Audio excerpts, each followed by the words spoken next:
Hi guys, मेरा नाम है साहिल खन्ना और आज की वीडियो शुरू करते हैं। सबसे पहले न्यूज़ है LVMH के ब्रेनेड आर्नोल्ड की। भाई वो दुनिया के सबसे अमीर आदमी बन गए हैं।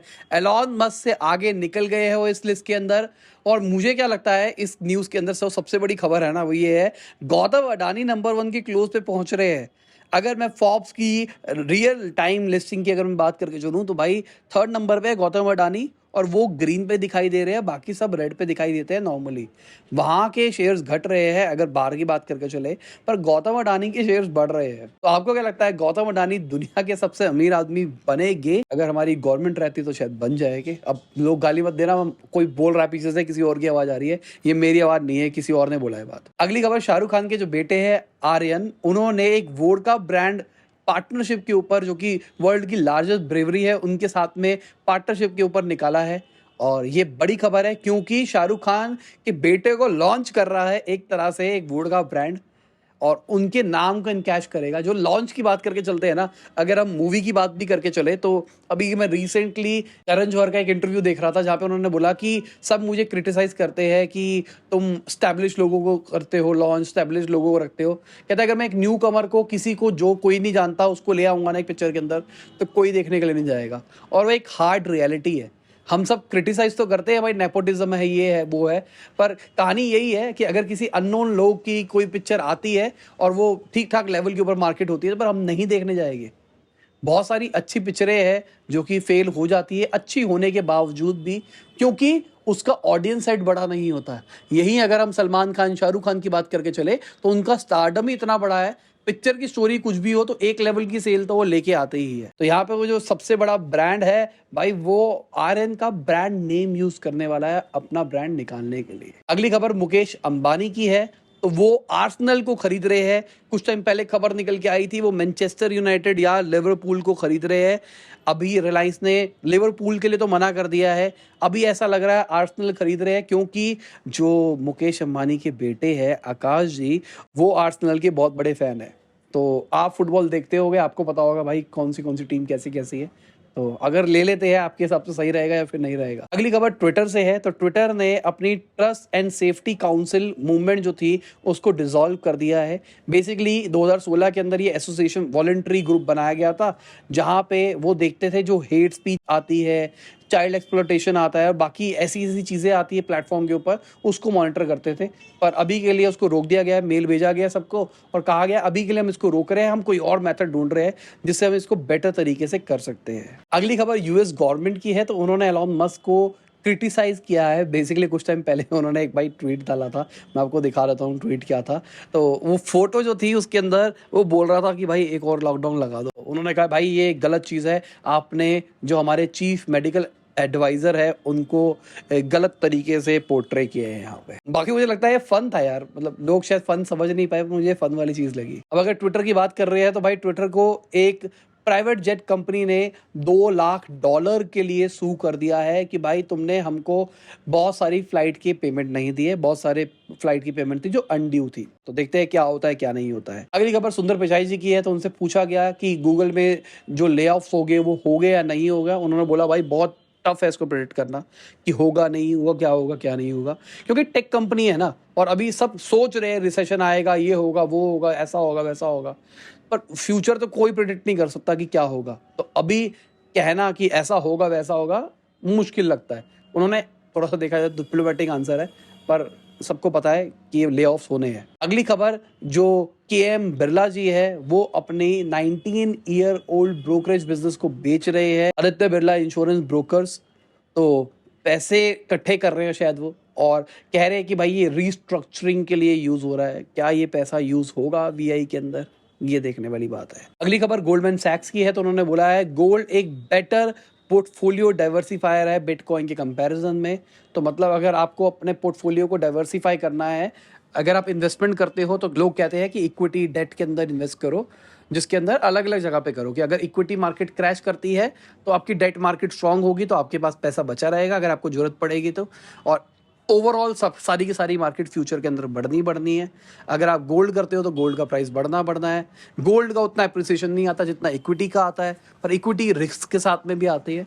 तो आप क्या करते हो, आप मिक्स करते हो सबका, रिस्क भी लेते हो, ग्रोथ भी लेते हो, सबको मिला के अपने पोर्टफोलियो को अपने हिसाब से डाइवर्सिफाई करते हो। तो गोल्डमैन सैक्स ने बोला है कि भाई ये जो गोल्ड है ये भी एक डाइवर्सिफायर की तरह यूज हो सकता है। बहुत सारे लोग बिटकॉइन बिटकॉइन कर रहे थे और मुझे भी लग रहा है, जब से मतलब मैंने तो पहले मैं बहुत बड़ा सपोर्टर हो गया था, बीच में जब मेरे को नुकसान हुआ तब मैं थोड़ा पीछे भी हो गया। इसका रीज़न वही है कि मुझे वही लगता है कि अब जो रेगुलेशंस आ रही है हर जगह से, तो क्रिप्टो थोड़ा सा दबता हुआ दिखाई दे सकता है मुझे। जितना लग रहा था क्रिप्टो क्रिप्टो, उतना क्रिप्टो शायद नहीं होगा। और एक चीज क्लियर कर दूं, कई लोग आ जाते हैं कमेंट करने के लिए कि भाई तुमको क्या पता क्रिप्टो का। भाई देखो, मैं ब्लॉकचेन को क्रिटिसाइज नहीं कर रहा हूं, मैं क्रिप्टो एज अ करेंसी को क्रिटिसाइज कर रहा हूं। अगली खबर एप्पल की है। तो एप्पल की जो जापान की इन्वेस्टमेंट है वो $100 बिलियन से ऊपर पहुंच गई है। अभी रिसेंटली जो सीईओ है कुक जी, वो विजिट करके आया है कंट्री को।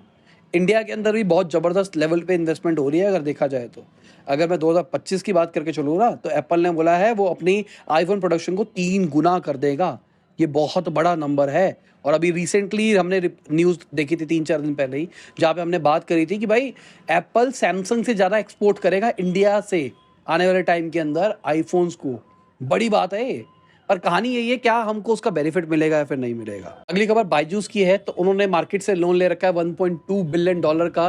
तो जो उनके लेंडर्स है उन्होंने बोला है कि भाई वो पैसा रीपे कर दो जल्दी। तो पूरा नहीं मांगा है, कुछ कुछ पार्ट मांगा है। तो बायजूस को भी ऐसा लग रहा है भाई वो फंसते हुए दिखाई दे रहे हैं।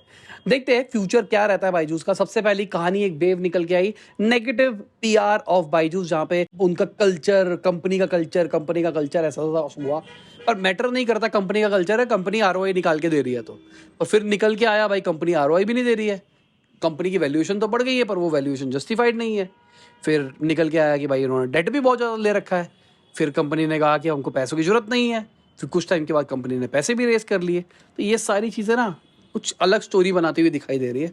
बाकी टाइम देखते हैं क्या होता है क्या नहीं होता, क्योंकि इनका प्लान था आईपीओ निकालने का, बहुत टाइम से हम सुन रहे थे।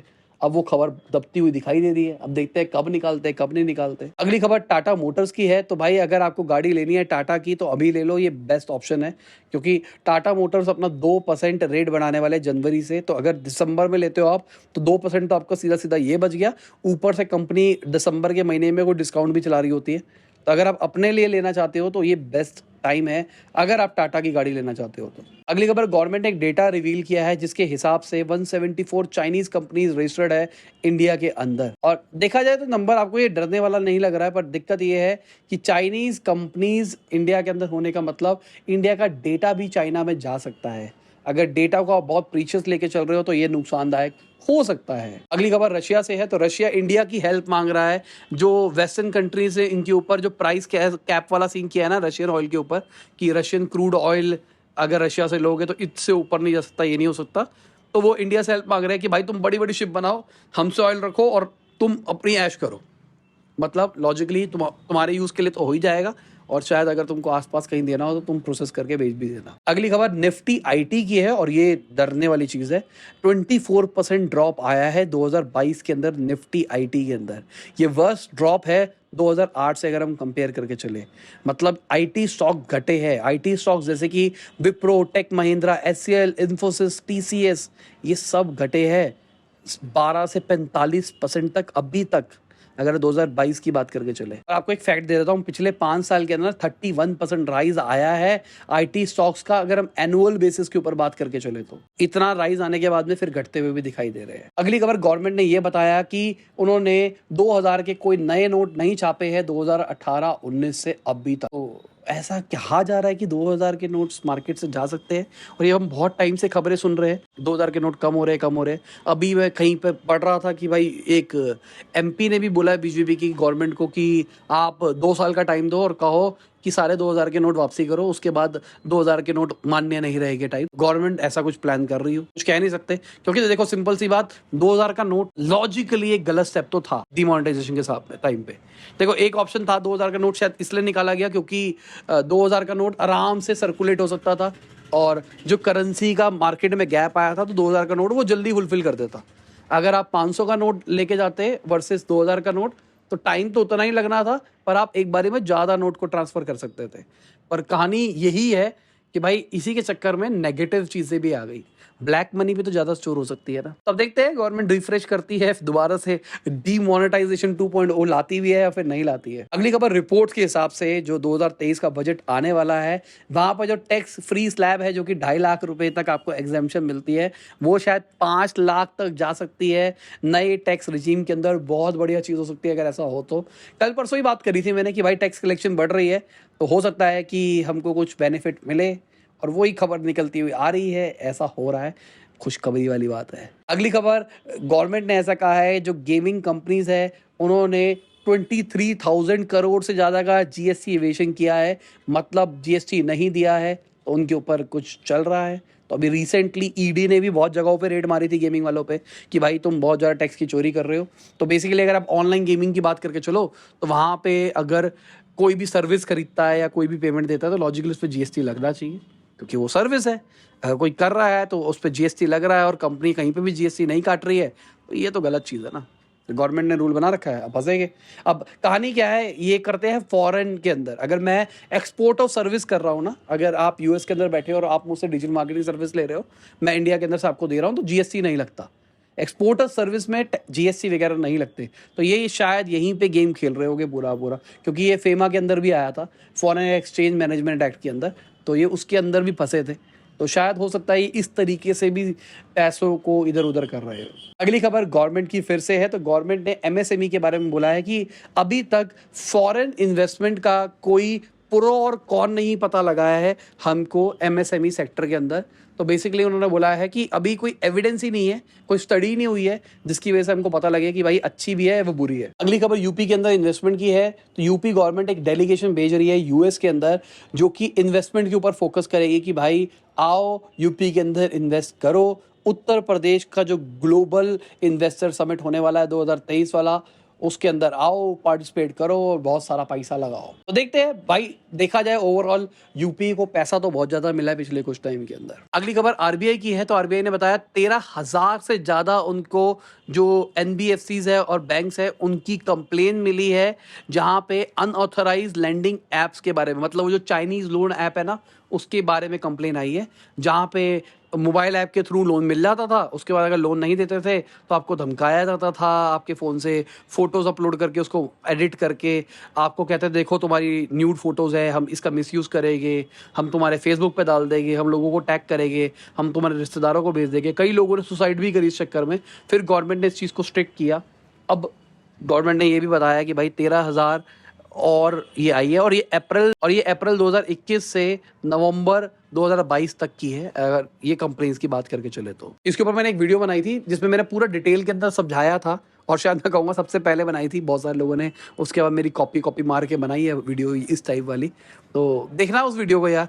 अगर आपको नहीं पता जानी लोन ऐप्स के बारे में तो देखना, समझ में आएगा कि कितना घोटाला चल रहा है। और अगर आपको अच्छी लगे तो अपने दोस्तों को भी बताना। वीडियो शेयर करने की जरूरत नहीं है, अगर कर सकते हो तो बहुत अच्छा है, पर अगर आपको लगता है कि आप बताना ही चाहते हो तो बता दो, क्योंकि वो चीज़ ना अवेयरनेस पॉइंट ऑफ व्यू से मैंने बताई थी, क्योंकि मेरी रिश्तेदारी में भी कई लोगों के पैसे फंसे थे इस चक्कर में, तभी मैंने वो वीडियो बनाई थी। तो चलो इसी के साथ आज की बिजनेस न्यूज़ खत्म होती है। उम्मीद करता हूँ आपको मजा आया होगा।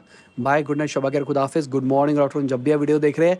जय हिंद, वंदे मातरम। और अभी 2 दिन और मान के चलो यार, इसी तरीके से आपको न्यूज़ मिलेगी, क्योंकि मैं बाहर ही हूँ और यहाँ पे सीन नहीं बन रहा है। और लखनऊ ही आया हूँ बेसिकली, और लखनऊ का जो हमने मीटअप किया था वो शायद मेरे को टाइम नहीं मिलेगा, अगर मिलेगा तो मैं बता दूंगा। और एक और बात अंदर की बता दूँ तुमको, diamonds are not forever ever.